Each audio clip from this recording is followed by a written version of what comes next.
Three Lambs by Liam O'Flaherty. Little Michael rose before dawn. He tried to make as little noise as possible.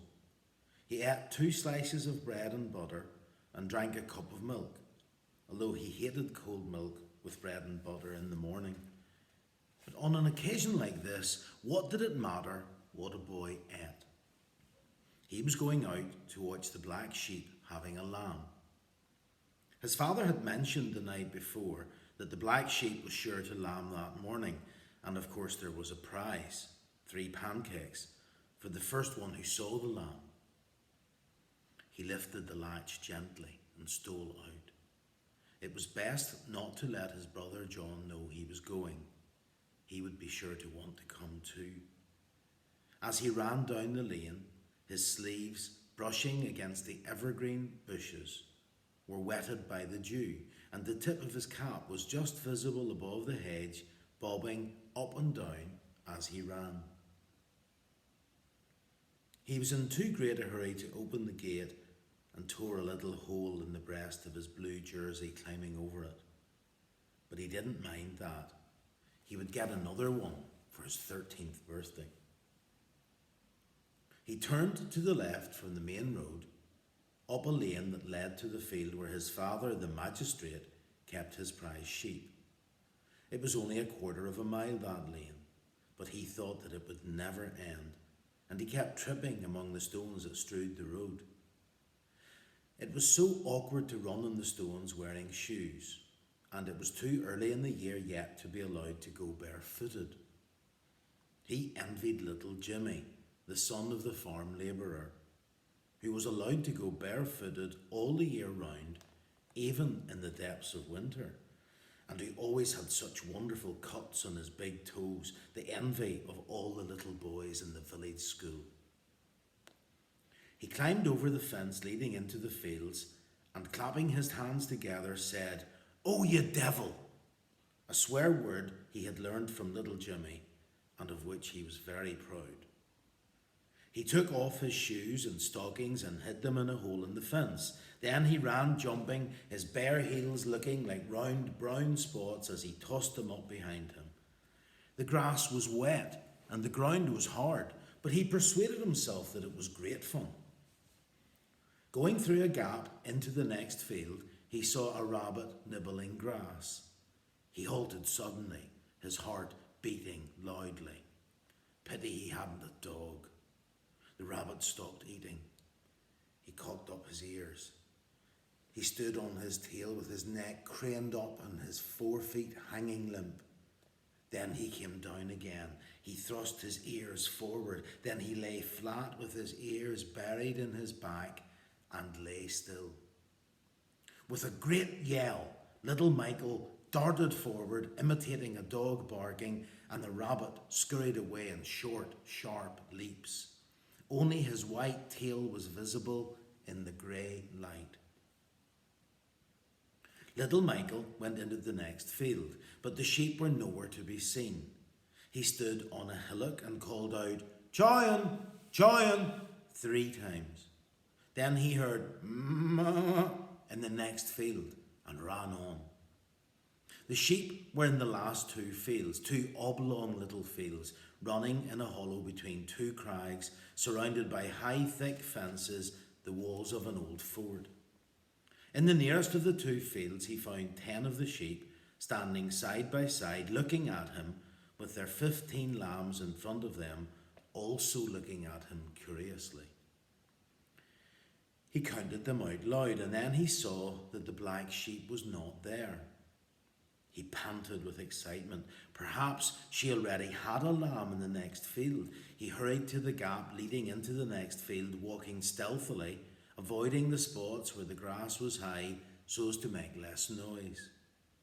It was bad to disturb a sheep that was lambing. He peered through a hole in the fence and could see nothing. Then he crawled to the gap and peered around the corner.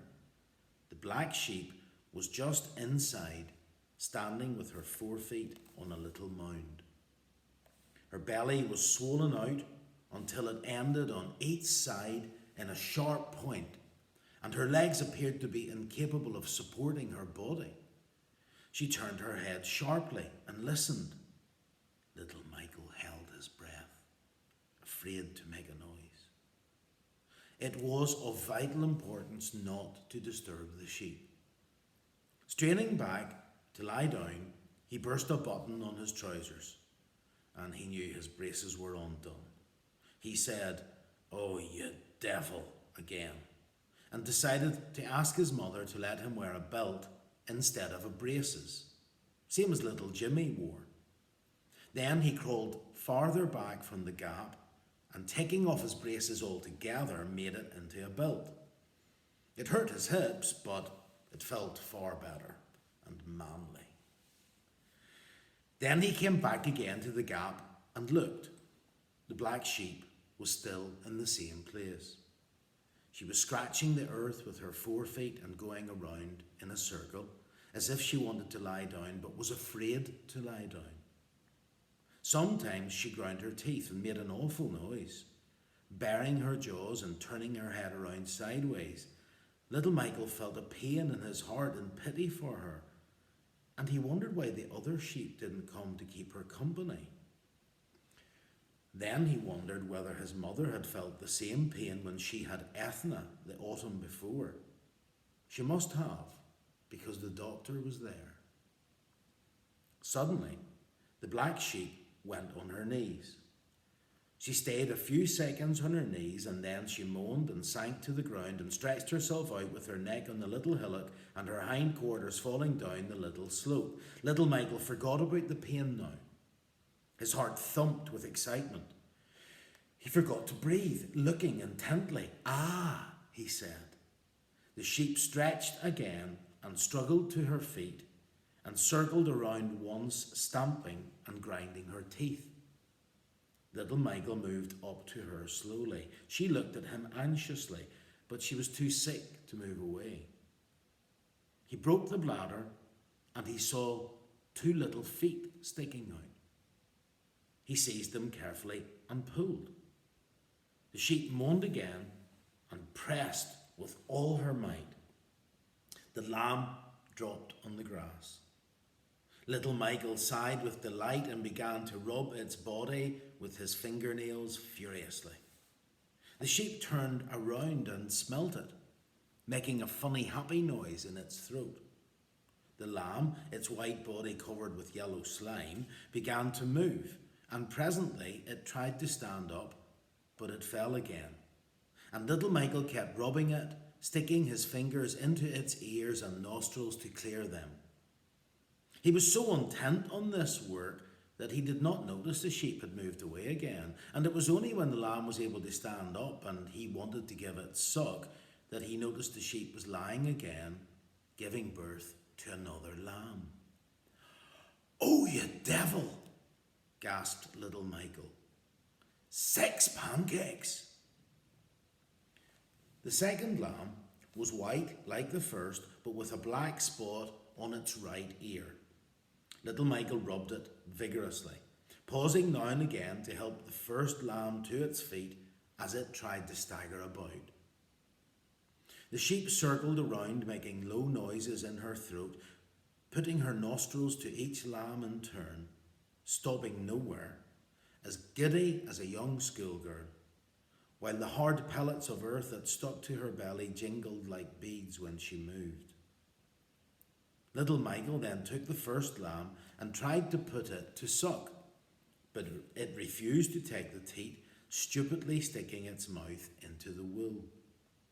Then he put his finger in its mouth and gradually got the teat in with the other hand. Then he pressed the teat and the hot milk squirted into the lamb's mouth. The lamb shook its tail, shrugged its body, made a little dive with its head, and began to suck. Little Michael was just going to give the second lamb suck when the sheep moaned and moved away again. He said, "Chowin, chowin, poor chowin," and put the lamb to her head, but she turned away moaning and grinding her teeth and stamping. "Oh, you devil," said little Michael. "She is going to have another lamb." The sheep lay down again with her foreleg stretched out in front of her, and straining her neck backwards, gave birth to a third lamb, a black lamb. Then she rose smartly to her feet, her two sides hollow now. She shrugged herself violently, and without noticing the lambs began to eat grass fiercely, just pausing now and again to say, "Ma." Little Michael, in an ecstasy of delight, rubbed the black lamb until it was able to stand. Then he put all the lambs to suck, the sheep eating around her in a circle without changing her feet, smelling a lamb now and again. "Oh, you devil," little Michael kept saying, thinking he would be quite famous now and talked about for a whole week. It was not every day that a sheep had 3 lambs. He brought them to a sheltered spot under the fence. He wiped the birth slime from his hands with some grass. He opened his penknife and cut the dirty wool from the sheep's udder, lest the lambs might swallow some and die. Then he gave a final look at them, said, "Chowing, chowing," tenderly, and turned to go. He was already at the gap when he stopped with a start. He raced back to the lambs and examined each of them. 3 she-lambs, he gasped. "Oh, you devil, that never happened before. Maybe father will give me half a crown." And as he raced homeward, he barked like a dog in his delight.